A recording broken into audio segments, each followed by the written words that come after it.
recording going and share the screen. Okay, well, hi everyone. As he said, my name's Anabelle Wright, and I'll be presenting on my development of a song-based Levantine Arabic teaching resource. And before I get started, I just wanted to acknowledge the work of both my faculty mentor, Dr. Waltz, a linguist who had a lot of input into this project and supported where I wanted to take it, but also gave it sort of the academic validity and steered me away from different areas I was headed down. And then, of course, Dr. Lejarid, who's here today, who really helped with the Arabic language pedagogy and just how to teach it and help with the translation. And I had the honor of being in her class and getting to observe her teaching firsthand. So thank you to everyone there, and honors for allowing for this. So my research was basically, how can we use songs to teach the Levantine Arabic dialect within Lebanon? So a bit of background, just so we're all on the same page. Lebanon is the blue country right there, southwest of Syria, and it's a part of a greater region known as the Levant, where the Levantine Arabic dialect is spoken. So Arabic, when you think of Arabic, you're probably picturing the ones in books and things, maybe in Barnes and Noble's lesson books there. And that's usually either the classical or modern standard Arabic, which is only really used in formal situations or for religious purposes. And it's the written script. And then there's the spoken dialects throughout the Middle East that don't have an official written script. They're not taught in school, but they're the ones you'd use day to day. So that being said, I wanted to target heritage language learners from those regions. And what's a heritage language learner? That's just anyone learning their ancestral language. Maybe they had background at home, but they lost the language over time, or it never really fully developed. And this loss of language can have large effects on the societies and communities as a whole, losing language across generations. And with that loss, you're losing your local and your familiar knowledge, and you're also losing the skills that are associated with that. But it can also have more individual effects. Heritage language learners who aren't very strong in their language can have struggles with their identity, difficulties communicating with family, and if they were to learn that, it would make them more desirable in sort of the work environment as well. So they're their own kind of class outside of just foreign language learners in general. And they have a unique initial skill set because they've likely been hearing the language since birth, but at the same time, they have serious struggles with grammar, and they also have different motivations. There's a deep longing to connect, not only to learn the language, but connect deeply to the culture, and it's rooted really in sense of identity as well. So I was looking around, I was like, okay, what tools can we use that are specific to heritage language learners? And songs came up.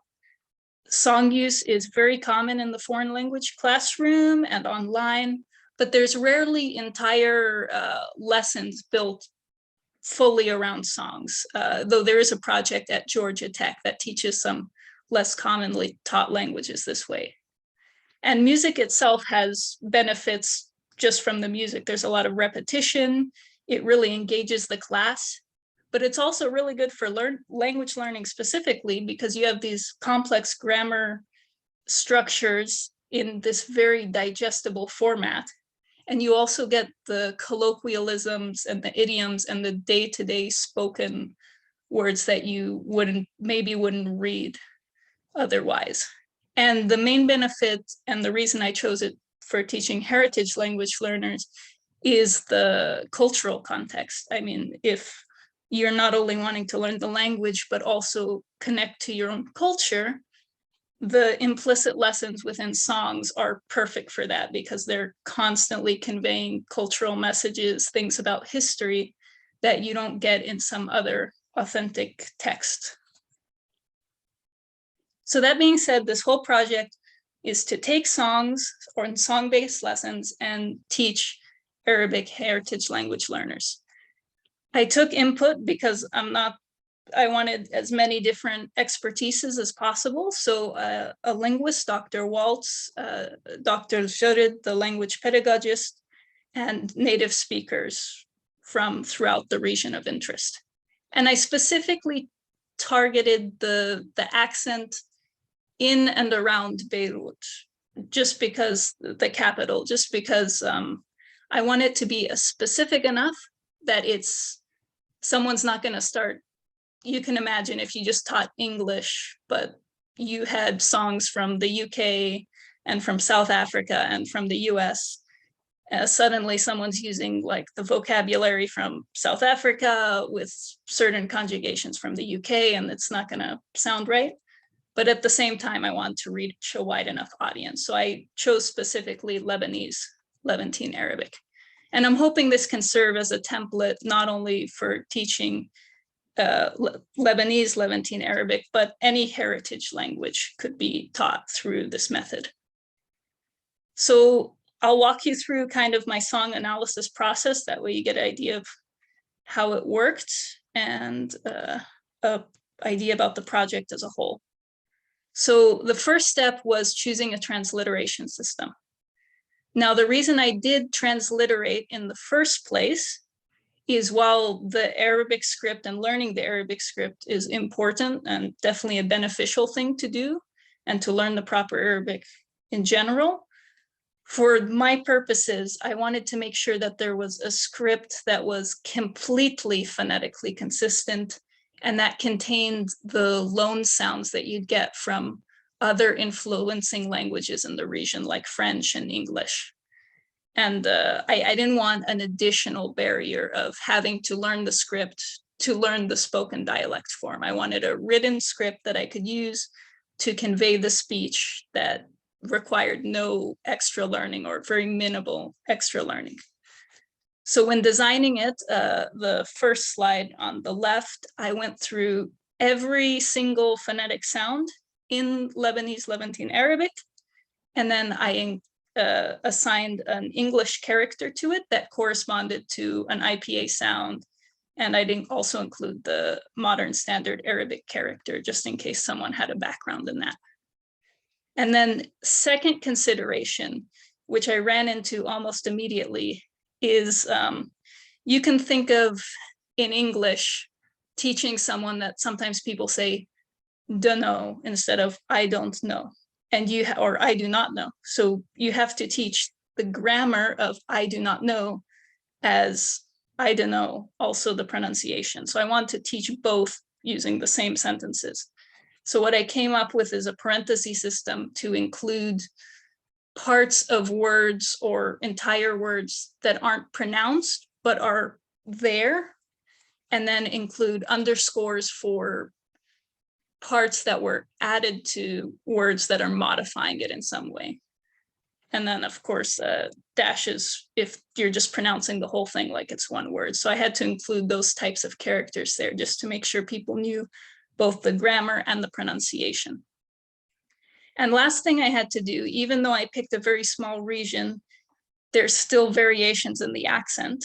So I included a way to modify the script such that when there's common sounds that vary in very common ways, I can represent them. So on the slide on the right, some people within the region might just pronounce it bet, house, bet, but some people might say bait if maybe they're more up in the mountains and things. So to represent that, it's like, okay, there's an optional Y here, just depending on accent. That way, people from all sorts of households, this is still a useful resource for them. They're not, again, pronouncing it like someone from a completely different household or region. So next step was song selection. And this is definitely where I had to be most careful, because if the source material's off, then everything else isn't going to be terribly helpful. So my first criteria was accessibility. They need to be able to find the recordings online and be able to listen to them free of charge. And the speech itself within the language should be clear and slow enough that a beginner or a learner can understand what's being said at speech level or slower, no like long trills, and very clear audio recording. Next was usefulness. You can imagine there can be songs that are extremely poetic or that use very archaic or outdated language. Because I'm trying to teach the language for practical purposes, as well as cultural purposes, I made sure that the songs had vocabulary that they may be using day to day, and that they didn't have too much outdated slang or colloquialisms specific to like a single village. And if that did occur, to point it out immediately. That way they don't start using phrases that don't actually make sense anymore. And third thing was representation, and that had to do with the scope. As I said, I wanted to pick a specific enough region that it's a helpful resource, but a broad enough region that it reaches a wide enough audience. And of course, I hope later people mimic this technique and they can represent other regions. So these were the 4 songs. I started with one set, and I tried to choose songs from people with different educational backgrounds, different gender, different regions within my region of interest, and also different tenses and different themes within the song. So these songs are all written in a completely different tense, that way we can teach different ones in the future, the present, the past. While these are all older, they are still written over a span of time. And in general, people can get used to the different types of voices and sounds they might hear. So picking one singer, it might be difficult to understand another, but this way they hear a lot of different voices from a lot of different areas within the region of interest. So for the rest of this, I'll focus on my work I did for one song, Biktub Ismak Ya Habibi by Feiruz. I developed the lesson plans in the format of a PowerPoint presentation with recorded audio. I did this so that the resource is distributable to classrooms, but it can also be posted online as an accessible YouTube video. And then I covered the vocabulary, grammar, and cultural lessons found within the song. So the first stage was teaching vocabulary. So in the upper left corner, I always started by including the verse of interest or the section of the song that we'll be focusing on in the lesson. Next, I broke down, I have the transliteration above, and then for each word, I translated it word for word extremely literally. And then below that, I included an oblique translation of what it actually means as a sentence. That way they're learning the actual literal meaning and they're using the vocabulary, but they're also learning how that vocabulary actually plays out and the actual meaning of it. Next, I looked at, I interdispersed sort of related vocabulary, and this crossed over a bit with grammar because I wanted to only include vocabulary and grammar that spoke to a select few themes that would be covered in a lesson. That was one of the main problems initially, is it was getting way too broad. So selecting vocabulary that's very rooted in the song, including full thought bits every once in a while to make sure they knew they kept up with where the song was going, along with full song recaps. And at the end of each section, I'd include a song picture so that they could visually see what the song's trying to convey. Next was grammar, and I broke down the verbs, I broke down sentences, word studies if they're relevant, pronouns, things like this. That would be helpful. And again, I tried to stick as close to the song as possible because you could get into every possible conjugation of to spin, but that's not going to be terribly helpful and it'll overwhelm the student. And last thing I did was throughout the songs, I'd always focus on the cultural, historical, and geographical lessons that could be extruded from them.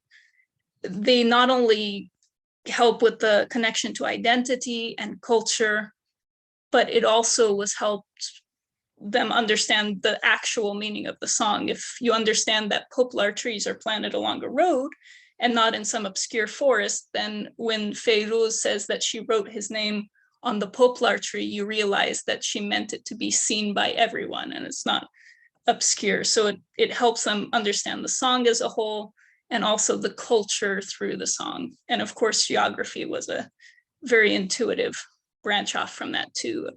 Waduni Onataroni, she's literally driving up the coast and naming places. So overall, I realize about I'm just over now, but to conclude, I was able to generate slide templates.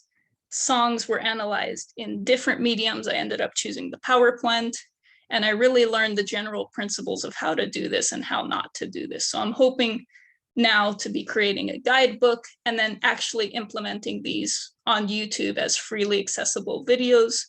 And the hope is this can be a template for how to teach heritage language learners just in general. So thank you so much for your time. Does anyone have questions or want me to go further into anything? Thank you so much. Yeah, please.